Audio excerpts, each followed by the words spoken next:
sky. All is well, safely rest, God is nigh. Fading light dims the sight, and a star gems the sky, gleaming bright. From afar, drawing nigh, falls the night.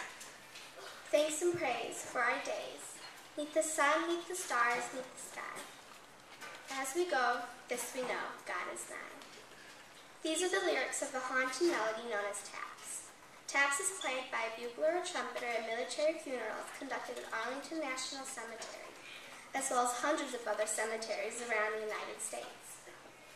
Taps can also be played at wreath ceremonies.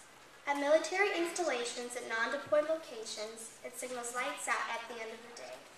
It is also played by Boy and Girl Scouts to mark the end of an evening event, such as campfire. There are two stories about how the song Taps came to be. One began in 1862. Union Army Captain Robert Ellicombe was with his men in Harrison's Landing, Virginia. The Confederate Army was on the other side. Captain Ellicombe heard a wounded soldier moaning.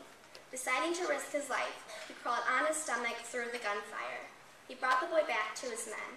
The boy clearly needed medical attention. But as he saw the boy's face, it stopped him short. It was his son. The boy had been studying music in the South.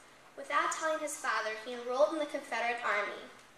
Captain Ellicombe asked permission to give his son a full military burial, despite his son's status as an enemy. Out of respect, his request was partially granted.